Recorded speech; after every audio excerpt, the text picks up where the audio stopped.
अरे तू भगवान का अविनाशी अंश है, तेरे को कुछ नहीं चाहिए प्यारे। तू शरीर भाव में स्थित हो गया, इसलिए चाहिए, कुछ नहीं चाहिए। जिस दिन जो ठान लेगा वैसे ही होगा। कई वर्ष अन्न नहीं पाया गया। भ्रमण में क्या मिलता, कभी जब कोई पूछता वैसे तो उबली हुई आलू या इतना गुड़, या कभी कोई हफ्ता 10 दिन में दूध थोड़ा दे देता, कोई फर्क नहीं पड़ता। काफी समय तक भगवती भागीरथी के परम पावन दुग्ध का पान करके जैसा इस शरीर को बनाना चाहो 10 दिन केवल कष्ट लगता है। जैसे अन्न छोड़ो तो 10 दिन परेशानी, फलाहार छोड़ दो, केवल जल पे आ जाओ तो 10-15 दिन परेशानी, इसके बाद शरीर उसी में सेट हो जाएगा। वो उतने जल की खुराक में अपने जीवन को चलाने लगेगा। घबराते हो केवल कि ऐसा कैसे चल सकता है। सब सहन करने की कोशिश करो, सब सह लोगे। सच्ची मानिए, ये अच्छे अच्छे पदार्थ खाकर सुविधाजनक जीवन व्यतीत करके वो उच्च कोटि की अध्यात्म की ऊंचाई बहुत कठिन है, बहुत कठिन है। लालसा तो बहुत ऊंची करते हैं, लेकिन आचरण हमारे अगर ठीक नहीं है, हमारी वैसी लालसा के अनुसार साधना नहीं है, वैसे हम चल नहीं रहे, तो कैसे लालसा पूर्ण होगी। समझो, पहले देहूति जैसी पत्नी के लिए 10,000 वर्ष तक करदम जी को तपस्या करनी पड़ी थी। भगवान प्रकट हुए थे तब महाराज आदि सम्राट मनुष्य रूपा से प्रकट हुई देहूति जी, और भगवान कपिल देव जी जैसे पुत्र प्रकट हुए। तपस्या, भजन। बोले जो मंद बुद्धि वाले हैं, अच्छा खाने को मिल रहा है, सुविधाजनक रहने को मिल रहा है, दिन कट रहा है, दिन काटने के लिए मिला है। अरे एक एक मिनट सार्थक करने के लिए, काटने के लिए नहीं। दांती पीस के भजन होता है। देखो हम बताएं तुम्हें अनुभव की बात, 10-5 मिनट भजन में मन लग जाएगा, जो अच्छा अभ्यास किए हो। शब्द याद रखो, या हम खाई पी बातें कहते हैं।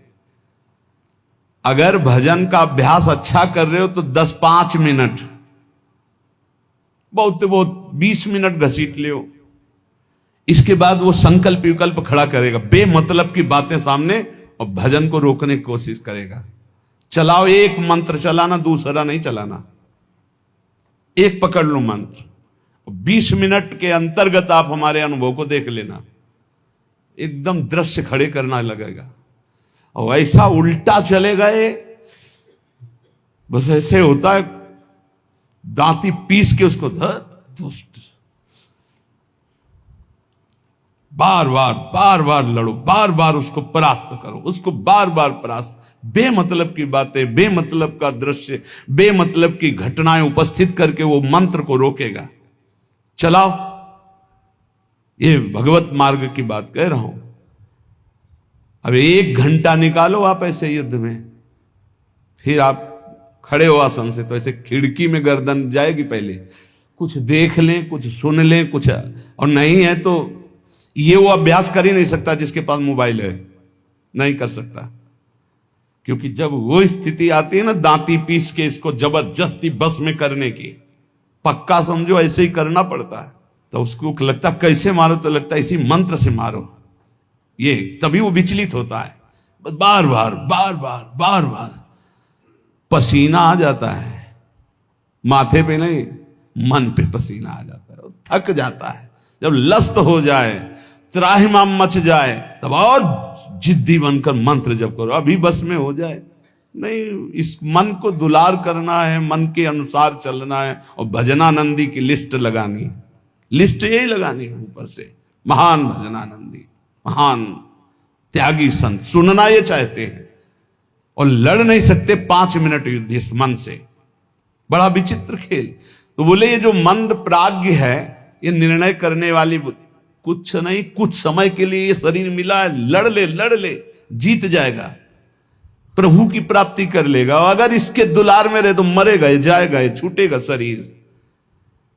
तू अविनाशी, ये विनाशी, तेरे साथ कभी नहीं रह सकता। जो भजन में प्रधान भाव रखे हुए वही उत्तम भाग्य वाले। श्रीपाद कह रहे मंद प्रज्ञास्त एवात्र मंद भाग्यास्त। अगर मंद बुद्धि तो मंद भाग्य, और तीव्र बुद्धि आप भजन के लिए निकले। भजन जब हम देखा कि शून्य जैसा हो गया मन, न मंत्र पकड़े न नाम पकड़े न कुछ नहीं, बस जिद, वो भी जिद्दी है। अरे तूफान को रोक लेना सहज है, हिमालय को उठा लेना सहज है, लेकिन मन को रोक लेना है। ऐसा हमने योग वासिष्ठ में पढ़ा है। अब वो शून्य हो गया, जब जिद की शून्य हो गया, ना मंत्र पकड़ रहा है ना कुछ पकड़े, एकदम खड़े हो गए, पद गायन शुरू किया। अब तेरी जरूरत ही नहीं, जोर जोर से पद गायन। ऐसे थोड़ी इस पर ऐसे थोड़ी चढ़े बैठे रह गए, हर समय 24 घंटे चढ़े बैठे। तब वो धीरे धीरे धीरे फिर हाथ उठा दिया। अब वो जब सहयोग करने लगा तब आनंद आने लगा, और जब आनंद में डूबने लगा तो परिपक्व हो गया। फिर उसको थोड़ी देर बहुत विघ्नकारी, अंदर ही अंदर खत्म, न मंत्र में लग रहा है, न नाम में लग रहा है, न एकदम शून्याकार स्थिति। अब हम चलाना चाह रहे मंत्र, वो बिगड़ेल कुछ नहीं सन, और उसके बिना होगा नहीं कुछ। जैसे हमारे बिना वो कुछ नहीं कर सकता, ऐसे बंधन और मोक्ष का कारण मन ही है। इसको बिल्कुल हमको ठीक करना है, दवा खवानी है, इसको दवा खवा के इसको स्वस्थ करना है, तभी हम भगवत प्राप्त होंगे।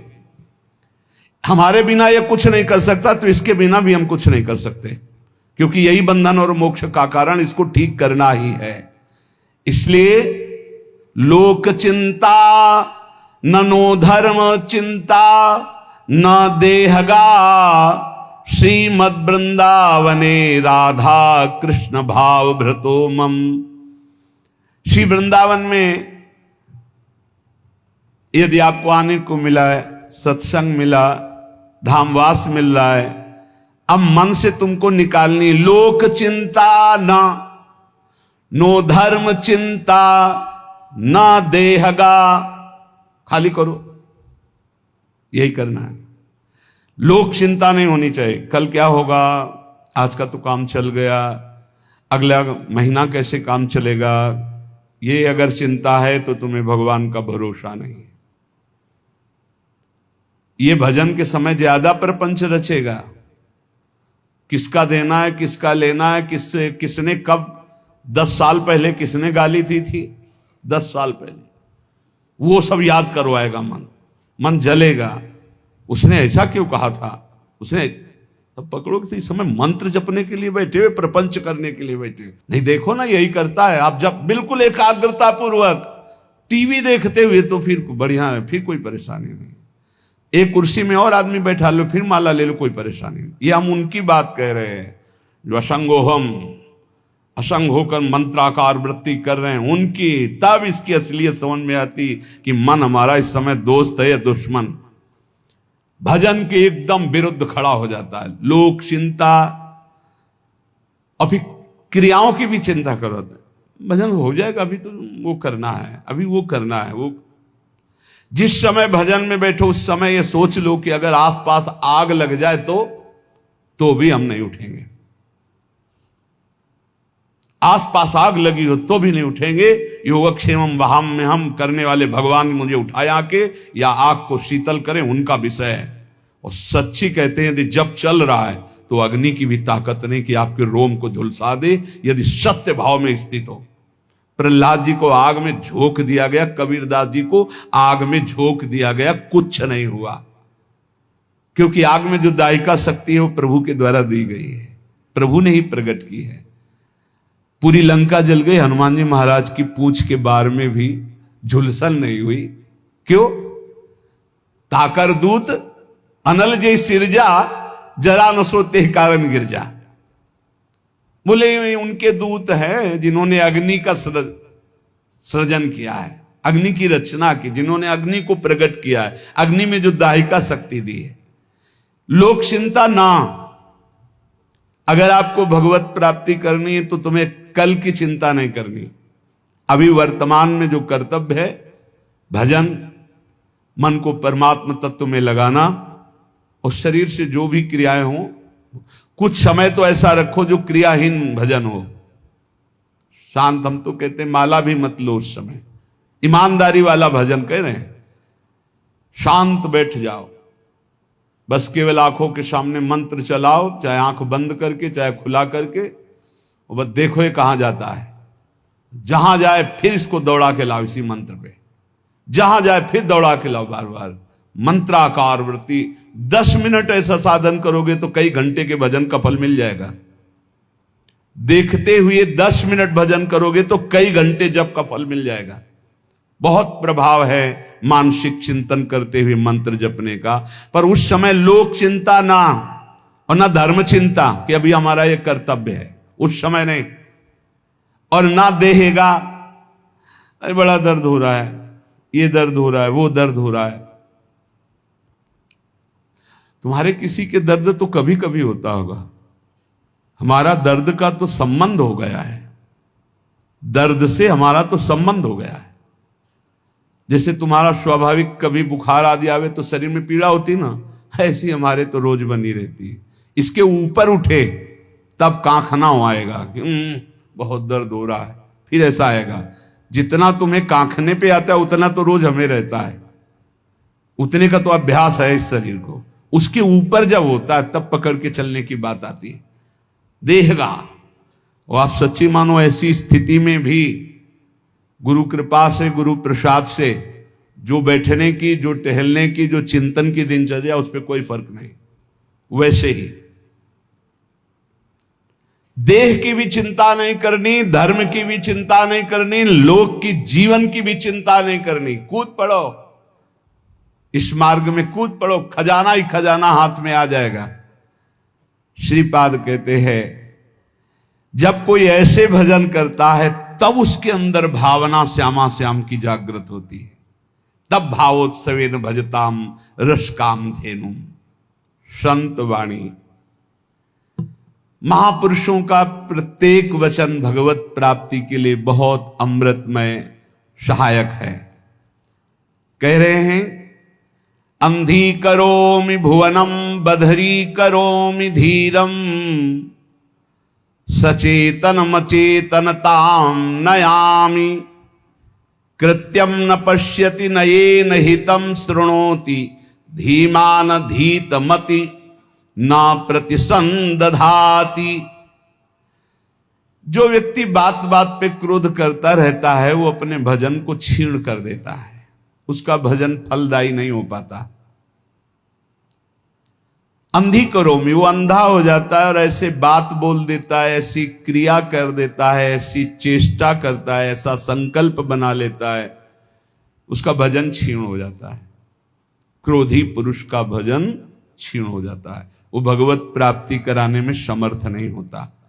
अंधी करोमि भुवनम बधरी करोमि, गुरुजन उसे बोले समझावें तो उसको गुस्सा आ जाएगा, वो बहरा हो जाता है, उनकी बात नहीं सुन, वो अंधा हो जाता है, वो चेतन होते हुए जड़ हो जाता है। बस वो मैं ऐसा कर सकता हूं, मैं ऐसा कर दूंगा, वो अपने परम कर्तव्य को भूलकर अहित की बात बोलना लगता है, गाली गलौज करना। इसलिए बुद्धिमान पुरुष को चाहिए, जो भगवत प्राप्ति करना चाहता है, इस क्रोध रूपी शैतान से बचे। ये आ गया तो ना गुरुजनों की बात सुनेगा, ना देखेगा, ना समझेगा, जड़ जैसा हो जाएगा और बहुत गंदी गंदी बातें बोलने लगे, गाली गलौज, अपराध प्रवृत्ति, हिंसा आदि। जो उपासक भगवत प्राप्ति करना चाहता है इस क्रोध से बचे। क्रोध बहुत ही हानिकारक है। ये बहुत अच्छा रहेगा, बहुत पक्के हो जाओगे। जब घर से निकले तो जन्मभूमि से थोड़ा ही निकले थे कि मन ने डरवा दिया, भोजन कहां करोगे, कौन देगा भोजन का। ये तो अभी तो शुरुआत ही हुई कि इसने हमारा साथ ही देना बंद कर दिया, बिल्कुल घबराहट पैदा कर दी।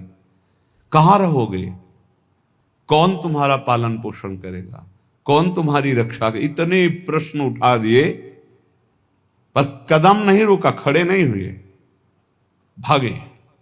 कहीं कोई जग न जाए, कहीं कोई देख न ले, बस भागते गए और उत्तर देते गए मन को, प्रभु जहां जैसे रखेंगे वैसे रहूंगा, प्रभु भूखे रखेंगे तो भूखा रहूंगा, प्रभु अगर पिटवाएंगे तो पिट लूंगा, प्रभु मरवा डालेंगे तो मर जाऊंगा, कदम पीछे नहीं लौटाऊंगा। पता नहीं पूर्व का कुछ होगा ऐसा। वही शब्द पूरे जीवन भर उत्तर देता रहा इस मन को। जब इसने पछाड़ मारने की कोशिश की ता उसको वही उत्तर नहीं, तो कदम आगे बढ़ते चले गए।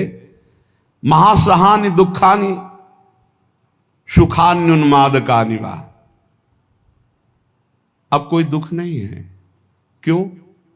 जैसे अपनी घर आ जाए और पता चले गाड़ी बिगड़ गई तो सुख होगा इस बात का कि गाड़ी को तो बिगड़ना ही था, पर घर आके बिगड़ी ये बहुत हुआ।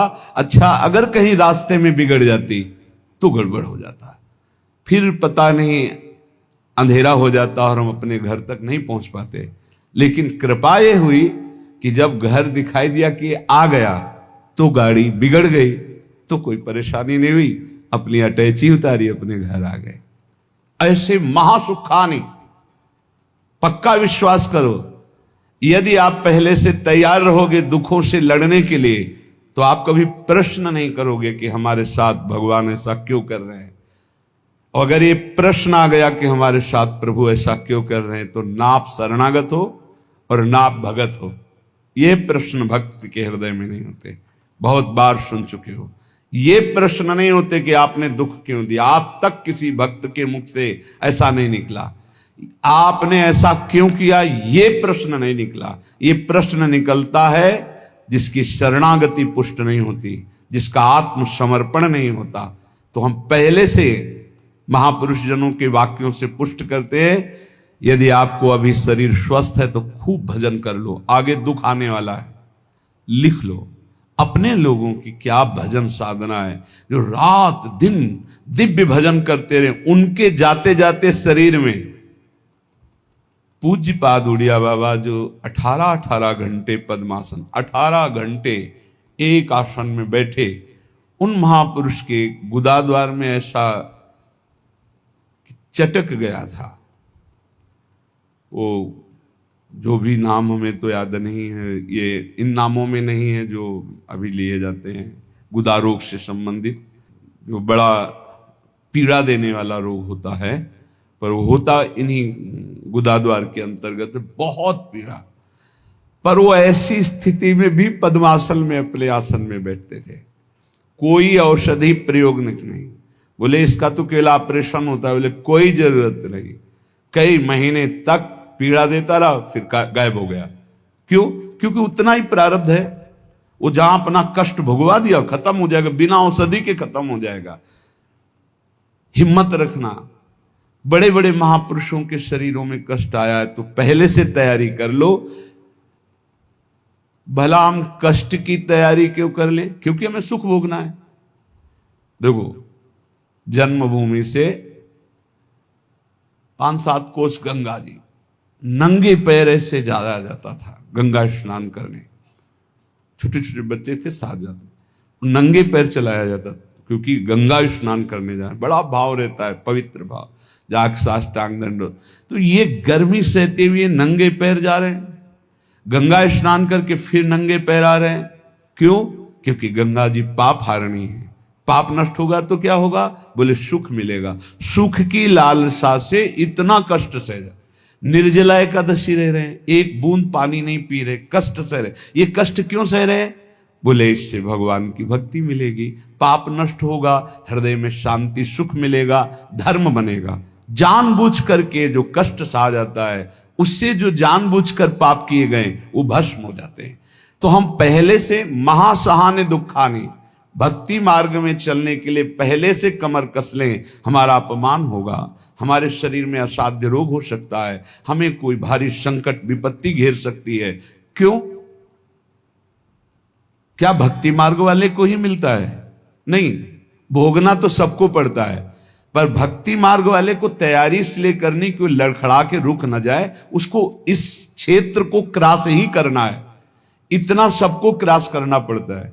जैसे आगे की यात्रा बड़ी सुखद है, पर 1 किलोमीटर बहुत कष्टप्रद है, तो आप पहले तैयारी कर लीजिए जल पी करके खा पी के तैयार कर कि अब हमको 1 किलोमीटर कष्ट में व्यतीत करते हुए दौड़ना है, ऐसे जाना होता है इस मार्ग में। तो खा पी के शास्त्रों का स्वाध्याय करके, सत्संग सुन करके, संतों के चरित्र सुनकर हम परिपक्व होते कि ऐसी भीषण कष्ट की अवस्था में भी मुझे भजन करना है। और भाग पड़ो, रुको मत। देखो, अगर इस मार्ग में तुम्हें जीतना है तो एक जिद्दी स्वभाव बनाना होगा। ये हमारे अनुभव की बात है। बड़े महापुरुषों के जीवन दिनचर्या को देखकर उसी का नकल करने की कोशिश की, अनुसरण करने की कोशिश की कि वैसे ही चलना है। कैसी भी परिस्थिति हो, हमारी दिनचर्या नहीं टूटनी चाहिए, बस आप जीत जाओगे। जरा सा कुछ शरीर में होता है तो कहां है वो, दिखाई नहीं, थोड़ा शरीर अस्वस्थ है, ये विषयी पुरुषों का होता है। ये शब्द विषयी पुरुषों का होता है, भगवत पार्षद साधकों का नहीं होता है, साधकों का नहीं होता है। किसी भी परिस्थिति में अगर जान है तो दिनचर्या है, पकड़ो, हमें ले चलो। नहीं ऐसे चलने लायक नहीं, चलो व्हील चेयर में बैठा लो, ले चलो, ये हमारा टाइम है चलने का, चलाओ। बिल्कुल जिद्दी स्वभाव, किसी की ना सुनना, अपनी दिनचर्या को भगवान मान करके चलना, बस जीत जाओगे, जीत जाओगे। कोई भी परिस्थिति परास्त नहीं कर सकती, कोई भी परिस्थिति। केवल आप बल रखो अंदर भगवान का, और अपनी दिनचर्या को प्रमाद स्थिति में मत देखो। नहीं, ये तो बहुत बड़ी हानि हो जाएगी, मेरे मन को ये प्रमाद करने की आदत बन जाएगी, ऐसा नहीं होगा। हमने बड़े महापुरुषों को देखा है, दिनचर्या भगवान का स्वरूप। कैसी भी परिस्थिति में यदि दिनचर्या को आपने टालना नहीं सीखा तो जीत जाओगे। हम जहां खड़े होते हैं वहीं खड़े होंगे, जिस टाइम खड़े होते हैं उसी टाइम खड़े होंगे, जिस टाइम बैठना उसी टाइम बैठेंगे, जिस टाइम लेटना उसी टाइम लेटेंगे। हर काम घड़ी से होता है, 1 मिनट का अंतर कभी नहीं, तो ऐसे नहीं। लड़ना सीखो, हारना नहीं।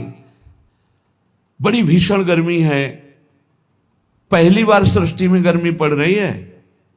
ये गर्मी कटती थी काशी के घाटों में, जहां नीचे पत्थरों से लपट उठती थी।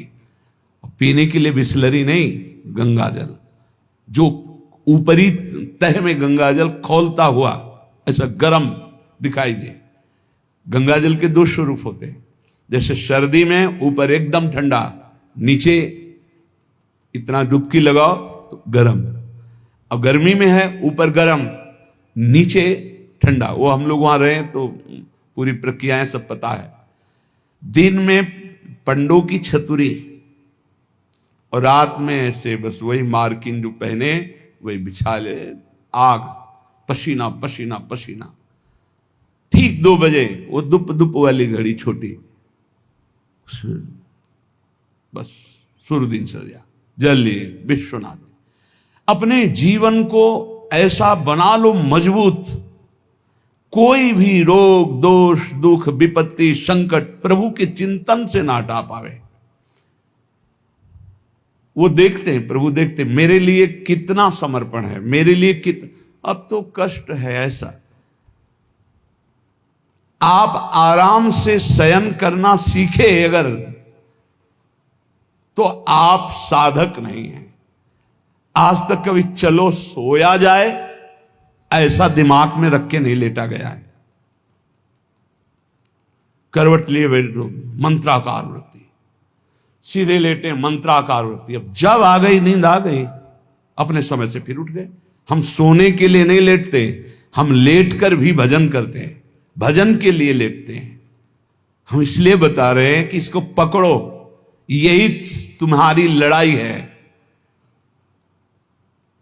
जब तुम खाली लेटोगे सोने के लिए तो काम वेदना और नाना प्रकार के विषय चिंतन उस समय हावी होंगे। और जब तुम भजन करते हुए भजन की वृत्ति में लेटोगे तो लेटे लेटे मंत्र सुन रहे हो, भजन कर रहे, कब सो गए आपको पता नहीं चला, निर्विकार स्थिति में। और जब जगोगे तो निर्विकार स्थिति में। और ऐसी स्थिति में जब स्वप्न आएंगे तो निर्विकार भजन वाले महापुरुषों का सानिध्य, भगवत प्रेमी संतों का संग। कैसे तुम्हें बताएं, एक से एक कोई दिन ऐसा नहीं जिस दिन एक से एक महापुरुषों का मिलन ना हो, एक से एक महापुरुषों का मिलन। क्यों? भगवान सब रूपों में है, उन्हीं की शरण में, उन्हीं का निरंतर चिंतन है, तो वो अपने भक्त का मनोरंजन करते हैं। भक्तों का मनोरंजन किससे होता है? भगवान से। भक्त जन मनोरंजन भगवान का नाम। तो कैसे मनोरंजन? जैसे आदमी थक जाता है तो बोले अभी लगाओ थोड़ी देर देखे, तो भक्त को विश्राम देने के लिए भगवान क्या करते? स्वप्न में अपनी दिव्य लीलाएं, कभी किसी भक्त का सानिध्य, कभी वो जगह परमानंद में डूब रहा है, आज तो हमें कबीरदास जी के दर्शन हुए, आज तो हमें महापुरुष के, आज राधा बाबा के एकदम आनंद मगन। आज तो प्रभु देखो कैसी ये लीला दिखाई, बड़े बड़े दिव्य भाव। कब? जब शयन करने के लिए शयन नहीं कर रहे, भजन करते हुए शयन कर रहे। जितना हमारा समय है लेटने का, बस उतना ही समय है, उसके अलावा नहीं। थक गए होगे आप, लेट जाओ। आसपास जैसे सेवा में जो रहते हैं, हाँ ठीक लेट जाएंगे, अभी 35 मिनट है लेटने वाले समय को, फिर खड़े हुए 4 कदम चल के आए, फिर बैठ गए, आप पूरा हो जाए, बिल्कुल समय हो गया। कांटे पे समय आया, लेट गए, कांटे पे समय आया, उठ गए। इससे आपको वो पावर मिलेगा जो आपको परास्त नहीं कर सकता। जब साधक के सुनते कि वो थोड़ा स्वास्थ्य आज अनुपस्थित इसलिए रहे, साधक का मतलब होता है कि उठ के चल ना पावे तो ए भाई हाथ जोड़ो 2 जनों से, हमको उठा के वहां ले चलो। उपस्थिति अनिवार्य है, हम वहां उपस्थित रहेंगे, हमारा ये समय उपस्थित रहने का है। बैठ नहीं पाएंगे तो सीढ़ी में लेट के सुनेंगे, लेकिन हम वहां उपस्थित रहेंगे। ऐसा जब जिद्दी स्वभाव होता है, तब माया मां की तरह दुलार करती कहती निकल जाओ। तो महासहान दुखानी, ऐसे किसी के विषय में अगर जानना है तो या तो सोई जाने जे देव जनाई, और या हर समय रात दिन उनके साथ रहो तो जान सकते हो। बाहर से तो आप केवल कुछ समय के दृश्य को देखोगे, अपनी बुद्धि के तराजू में तोलोगे तो तुम्हारी बुद्धि कितनी है वो तुम हरि जाने। महासहान दुखानी, ये शब्द बहुत अमृत है। यदि ऊपर उठना है तो इस शब्द को गले लगाना पड़ेगा। भगवत मार्ग में चलना है तो इस शब्द को गले लगाना पड़ेगा, महासहानि दुखानि। तब आगे आएगा सुखान्युन्माद का निवा, महानुन्माद प्रकट करने वाला सुख मिलेगा। फिर वृंदावन दृढ़ प्रीति, प्रिया प्रीतम से, वृंदावन से, नाम से दृढ़ प्रीति प्रकट हो जाएगी। खत्म संसार चक्र। श्रीमद वृंदाटवी कुंज पुंजे नित्य विहारिणौ, गौर श्याम महाश्चर्य किशोरौ मम जीवनौ। श्री वृंदावन के निकुंजों में जो नित्य विहार करने वाली गौर श्याम महाश्चर्य में जोड़ी है, यही मेरा जीवन है, यही मेरा सर्वस्व है। मंद प्रज्ञास्त एवात्र मंद भाग्यास्त एव ही, ये वृंदावन माश्रित राधा कृष्ण न भेजिरे। स्वामी अनंग बोधाश्रम स्वामी जी, देखो ऐसी धूप में रेत कैसी होती जानते हो? जैसे चना डाल दो तो भून जाए, ऐसी रेत होती गंगा जी की। हम चले हैं, उस पे रहे हैं, पैर रखो तो ऐसा लगता है जैसे तपते हुए तवा में रख दिया। जो जहां शुष्क रेत है ना, एकदम सूखी रेत, वो बिल्कुल भुनी हुई, ऐसे लगते है कि बस अन्न डाल दो तो लावा बन जाए, भुन जाए, ऐसी रेत।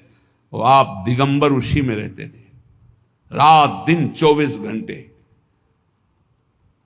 जैसे दोपहर में कोई बहुत दया करके भिक्षा देने जाता, अरे स्वामी जी, अरे पैर रखते नहीं बोलता, ऐसे कह देते, ऐसे रेत लेते, ऐसे फिर अच्छा खड़ा हो जाया शीतल।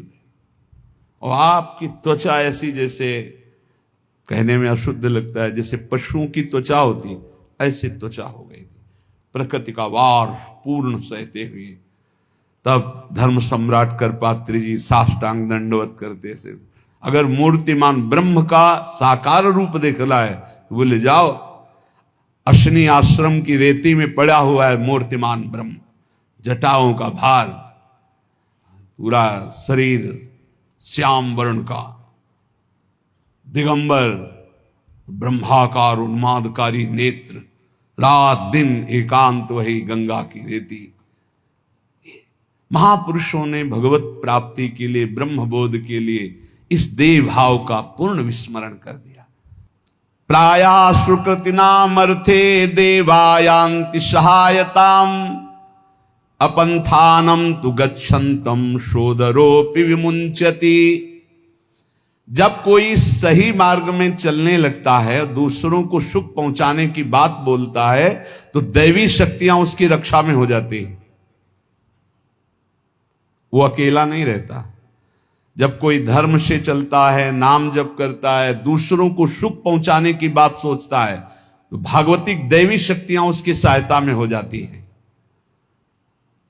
और जब कोई कुमार्गगामी होता है, अपंथानाम तु गच्छन्तम, गंदे आचरण में चलता है, तो उसका अवसर पर सगा भाई भी साथ नहीं देता है।